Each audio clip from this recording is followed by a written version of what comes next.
energy. It's literally all around us, powering pretty much everything. But here's the thing.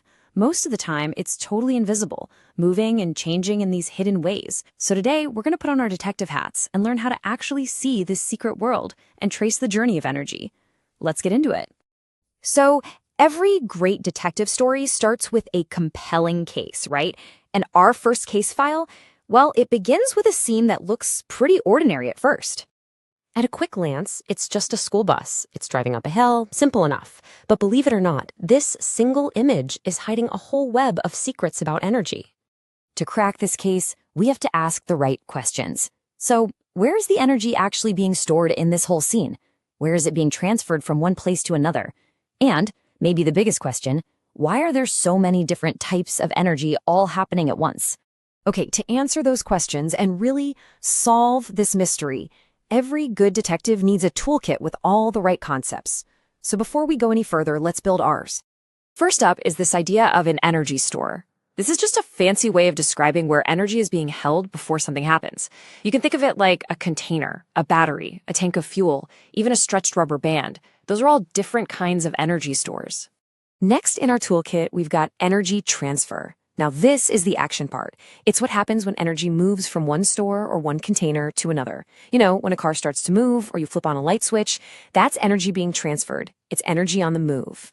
And here we have it. This is the golden rule for our entire investigation. This is the big one, folks. Energy is never, ever created or destroyed. It just changes its hiding place.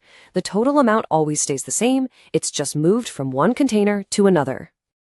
All right, with our new toolkit packed, we've got stores, transfers, and our golden rule. We are ready to go. Let's head back to that school bus on the hill and see what's really going on under the surface. And just like that, it's like we've been given X-ray vision. Suddenly, all those hidden energy stores are revealed. We can see it's not just one thing happening, but this whole network of energy at work. Let's break down the evidence here. The whole thing kicks off with the chemical energy stored in the fuel. As the engine burns that fuel, that energy gets transferred into all these other stores. It becomes kinetic energy as the bus moves, thermal energy as the engine heats up, and gravitational potential energy as the bus climbs higher.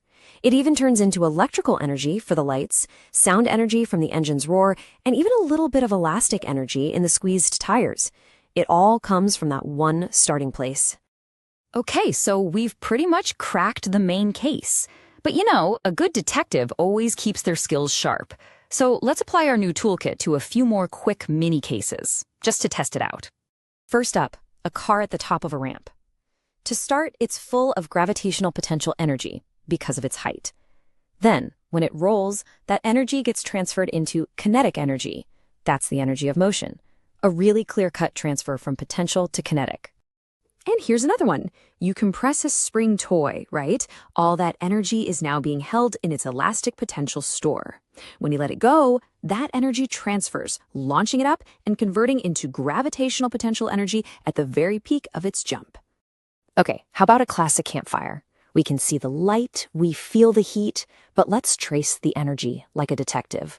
Where is it coming from? And where is it all going?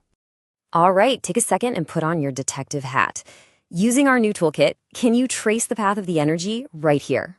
Did you get it? Just like the bus fuel, the energy starts in the chemical store of the wood itself.